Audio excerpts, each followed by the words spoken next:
Shalom saudara, apa kabar? Saya percaya kita semuanya sehat diberkati, amin. Sore hari ini kembali kita ada bersama-sama nikmati program untuk kita diberkati dengan firman Tuhan. Saudara, sebelum kita memulai segala sesuatu, mari kita tundukkan kepala kita berdoa. Terima kasih Bapak, kembali hari ini Tuhan kami boleh bersama-sama menikmati firman-Mu. Persiapkan hamba-Mu Tuhan, taruhkan perkataan-Mu di atas mulut bibir hamba-Mu. Biarlah hikmat pewahyuan turun menyertai setiap jemaat-Mu dimanapun mereka berada, sehingga mereka boleh mengerti apa yang menjadi pesan-Mu. Segala roh kuasa apapun yang mau menguasai, yang buat kami tidak bisa berkonsentrasi, kami katakan kami sudah di dalam nama Yesus. Kami izinkan roh Allah Roh Kudus ada menyertai memberkati kami. Berbicara kepada setiap kami Bapa, di dalam nama Yesus kami siapkan hati kami. Haleluya, amin. Shalom, saudara, kita buka firman Tuhan.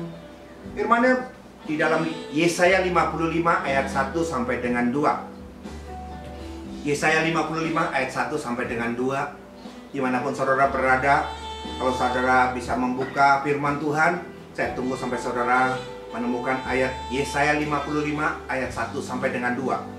Saya bacakan buat saudara. Ayat 1, demikian firman Tuhan.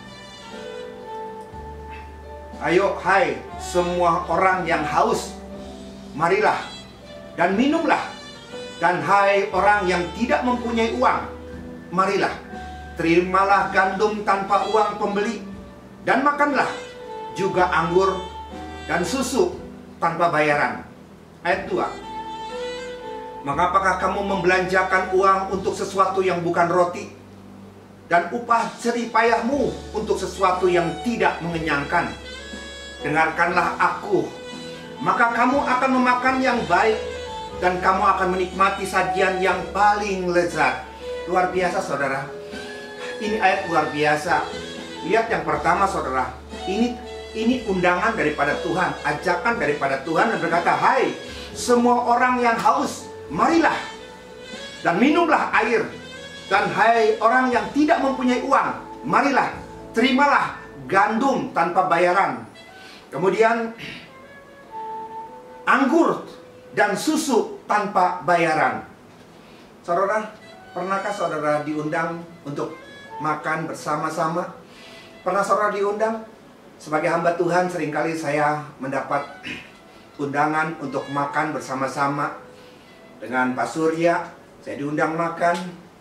Dengan Pak Haryanto, banyak jemaat-jemaat yang begitu respect dan mengundang saya untuk makan bersama-sama. Tapi satu hal, saudara, mereka memesan makanan cukup banyak.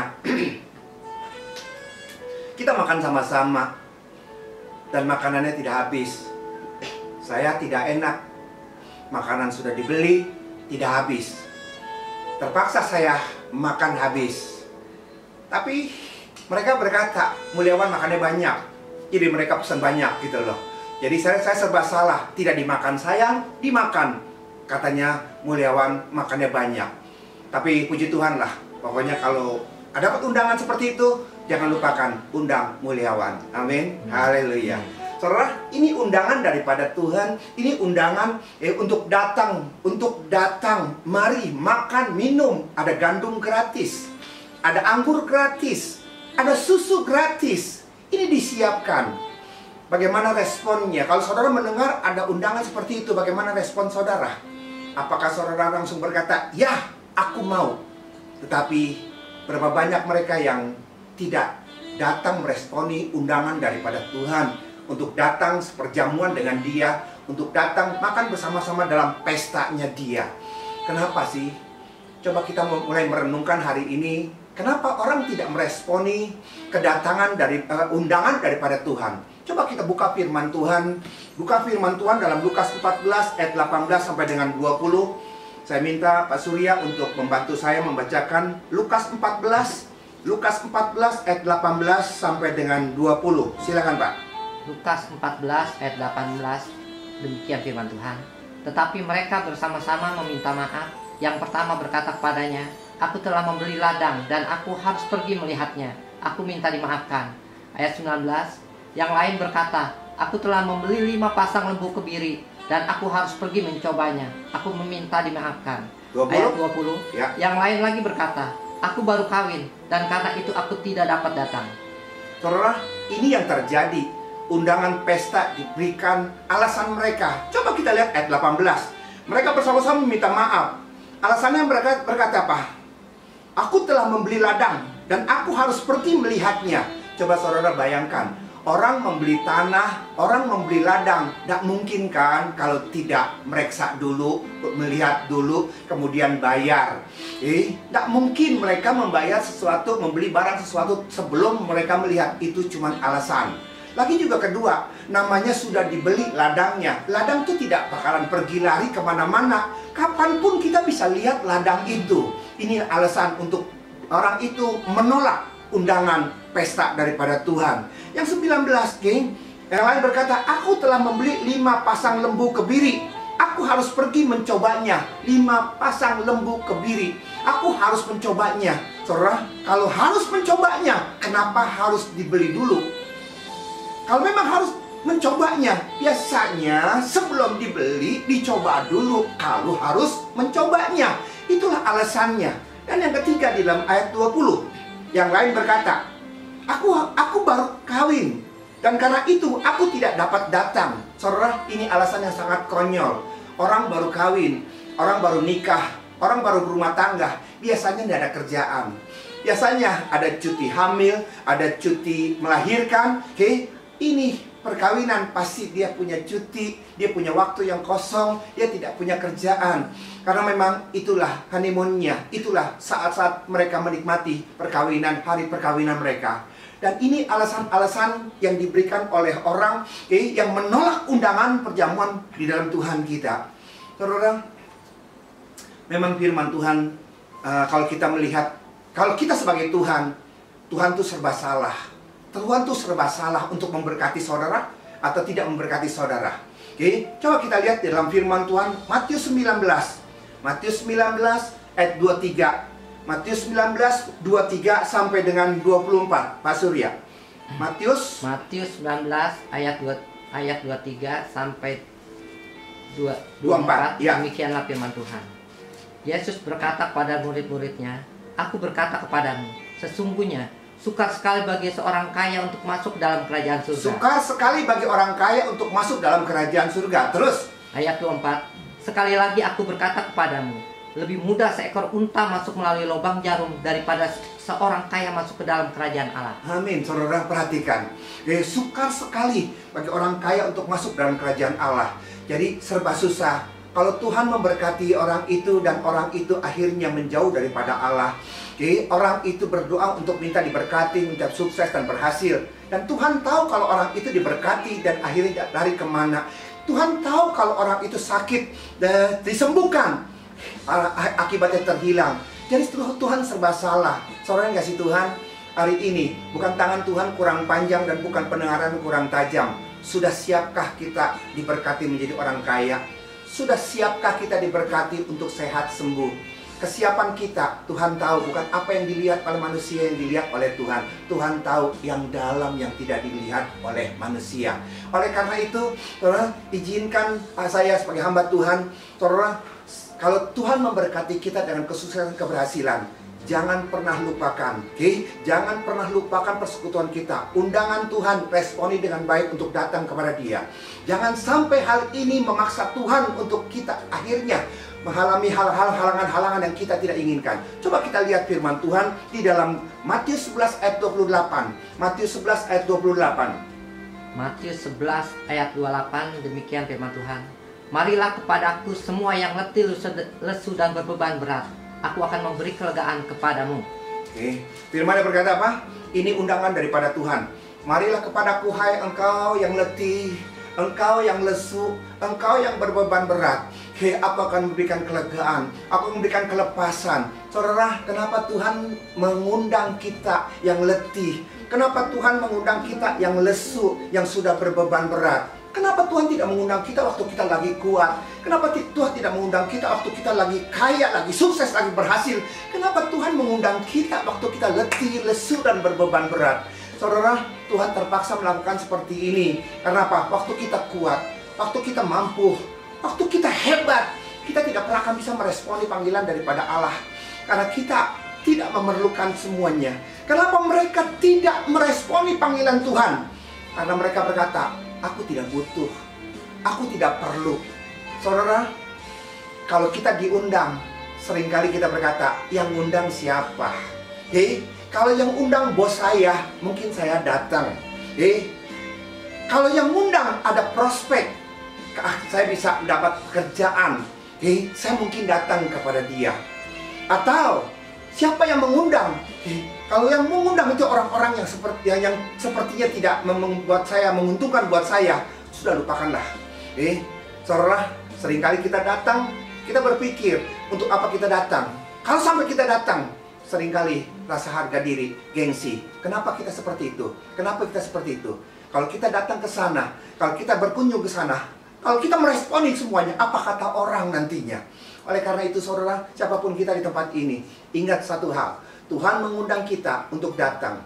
Sebagaimana tadi saya berkata, halangan untuk kita datang kepada Tuhan, siapa yang mengundang kita? Saudara, kalau hari ini yang mengundang kita adalah Tuhan, kalau hari ini yang mengundang kita adalah Tuhan, kita berkata apa? Aku masih belum perlu Tuhan, aku masih punya uang, aku tidak punya problem, aku tidak punya utang, aku nggak punya sakit penyakit. Nanti sajalah Tuhan kalau aku lagi sakit. Nanti saja Tuhan kalau aku punya problem. Nanti sajalah Tuhan. Saudara, seringkali tanpa kita sadari, kita memilah-milah. Kita memilah-milah. Saudara, sebagaimana tubuh ini memerlukan pakaian, memerlukan makanan, memerlukan minuman. Saudara tahu atau tidak? Sebenarnya roh kita pun perlu diberi makan.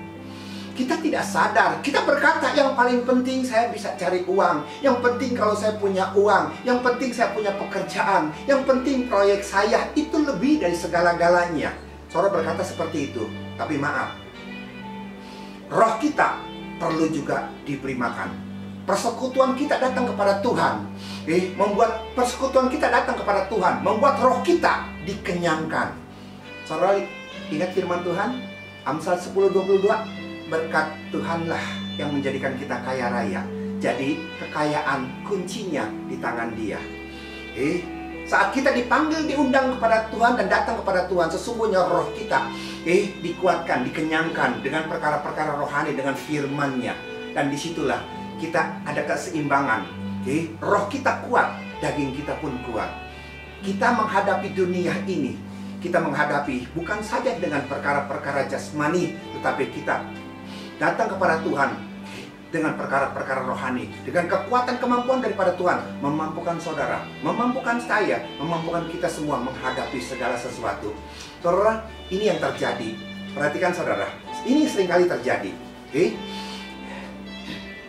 Waktu Tuhan datang mengundang kita untuk kita beribadah, gak punya waktu. Baca firman Tuhan, ngantuk. Berdoa, tidak bisa berdoa. Puasa, nggak kuat, mah sakit. Keadaan seperti ini. Ini yang terjadi waktu diundang kita seperti itu. Karena apa? Alasannya nggak punya waktu, nggak kuat, nggak sanggup. Itu tahap kedua. Akibatnya tahap ketiga, virus corona ada di sini. Virus corona ada di sini. Saudara berkata, aku tidak punya waktu.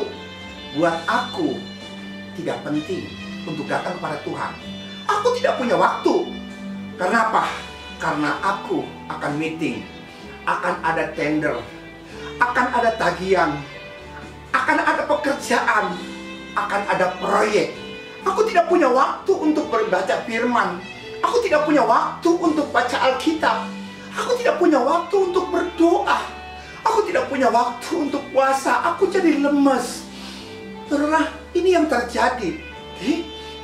Karena waktu kita pakai, kita pergunakan kepada sesuatu yang bermanfaat buat kita. Kenapa orang tidak mau datang, diundang datang kepada Tuhan? Karena buat dia, aku belum membutuhkannya. Aku belum membutuhkannya. Saudara, lihat, disuruh datang kepada Tuhan, tidak punya waktu. Alasannya, ada tender, ada proyek, ada kerjaan, ada berkat. Ini yang terjadi Yang terjadi saudara, virus corona ada di sini, memaksa saudara. Dan apa yang terjadi? Kita lockdown.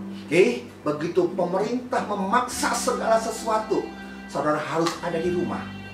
Bagaimana perapatmu? Tunda. Bagaimana tendermu? Tunda. Bagaimana tagihanmu? Tunda. Semuanya tunda. Mau tidak mau, saudara dipaksa dalam keadaan seperti ini. Dan begitu dalam keadaan seperti ini, apa tindakanmu? Apa yang kau andalkan? Kau berharap kau punya uang, kau berharap kau punya kekayaan, kau berharap kau punya bisnis. Maaf, apakah kau punya persekutuan yang intim? Kenal dengan Dia. Yang menjadi berkat, yang memegang berkat adalah Tuhan Yesus. Engkau tidak punya persekutuan dengan Dia. Engkau hanya mengandalkan proyek, pekerjaan, tender. Kau lupa bahwa yang memegang berkat itu adalah Tuhan. Saudara, kenapa sih kita harus dipaksa? Kenapa kita harus dipaksa untuk kita bisa datang kepada Dia? Kenapa kita harus dipaksa? Mencegah lebih baik daripada mengobati. Lihat, satu perikop yang luar biasa yang pernah yang ada, kita akan baca. Saya di dalam firman Tuhan. Maka datanglah seorang yang bernama Yairus. Ia adalah kepala rumah ibadat.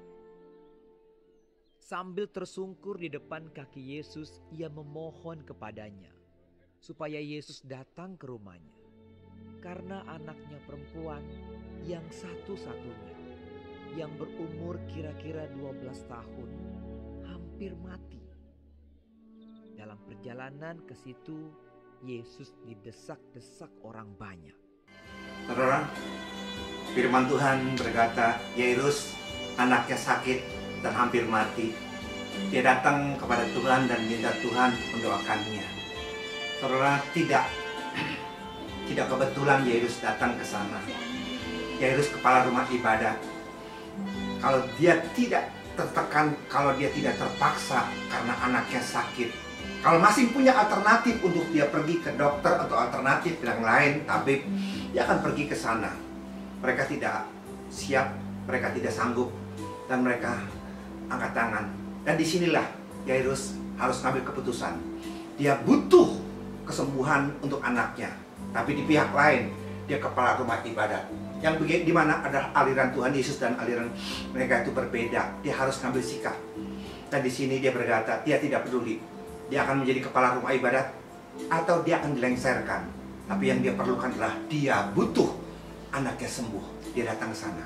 Saudara, kenapa kita harus dipaksa dengan keadaan? Kenapa kita harus dipepet? Kalau bisa kita mendapatkan sekarang, kenapa kita harus tunda besok? Terima undangan daripada Tuhan. Kita butuh sekali. Kita butuh secara jasmani. Kita butuh secara rohani. Saudara kasih Tuhan, saya ingat dengan ilustrasi ini. Saudara, perhatikan. Ada 2 ekor anjing lagi berjalan-jalan di hutan. Kemudian anjing itu melihat ada kelinci di sana. Anjing yang satu berbicara kepada anjing yang lain. Jing, namanya anjing. Sanggupkah engkau menangkap itu kelinci? Anjing yang satu berkata, kau jangan melecehkan aku. Kau jangan meremehkan aku. Bagaimana mungkin aku anjing tidak bisa menangkap kelinci itu? Buktikan kalau kau bisa. Lihat, saudara, anjing itu mengubur si kelinci. Diuber kelinci kecil, tapi lompatannya dikejar. Dan akhirnya kelinci tidak dapat ditangkap. Saudara, pelajaran apa yang kita dapatkan di sini? Buat anjing menangkap kelinci, gengsi kepada temannya, sama-sama anjing. Tapi buat kelinci yang dikejar oleh anjing, hidup dan mati. Dia butuh hidup, dia harus lari, dia harus menyelamatkan diri. Pasir, air, batu, onak duri, dihantam dia terabas karena dia takut mati. Dia butuh hidup. Itulah yang terjadi.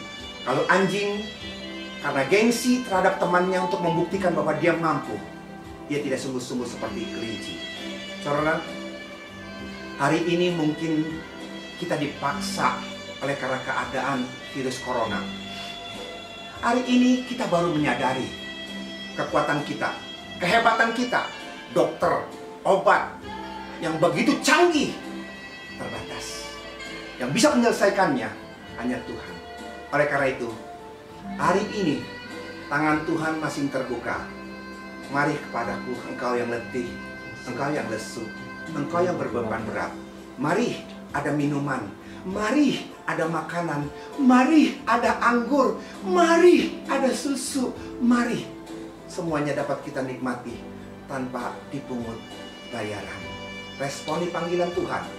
Kita perlu secara jasmani, kita perlu secara rohani, supaya hidup kita diberkati di dunia, diberkati di surga. Amin. Tundukkan kepala kita berdoa. Hambaku sudah selesai berbicara, tapi biarlah melalui firman Tuhan ini mengingatkan pada setiap kami. Kalau selama ini kami begitu melalaikan yang namanya baca firman, kalau selama ini kami melalaikan namanya doa, kalau selama ini kami melalaikan namanya ibadah, kami mementingkan usaha, kami mementingkan pekerjaan, kami mementingkan itu semua. Hari ini kami sadar, kami kaya, kami sukses, kami berhasil. Kami tidak bisa apa-apa. Hanya dengan virus corona, kami hancur. Hanya dengan virus corona, semua kegiatan kami terhambat. Saudara, firman Tuhan berkata dalam Ibrani 3 ayat 13, selagi masih bisa dikatakan hari ini, kalau kau dengar firman Tuhan, jangan keraskan hatimu. Responi panggilan Tuhan. Karena di dalam dialah terletak kekuatan. Di dalam dialah keselamatan kita. Di dalam dialah segala-galanya. Terima kasih Tuhan. Biar firman-Mu bukan sekedar untuk mengisi pengetahuan mereka, tetapi menjadi kekuatan buat mereka. Di dalam nama Yesus kami berdoa. Haleluya. Amin. Saudara kasih Tuhan, demikian firman Tuhan. Sampai jumpa. Tuhan Yesus memberkati. Amin. Hidup ini adalah kesempatan. Hidup ini untuk melayani Tuhan. Jangan sia-siakan waktu yang Tuhan beri.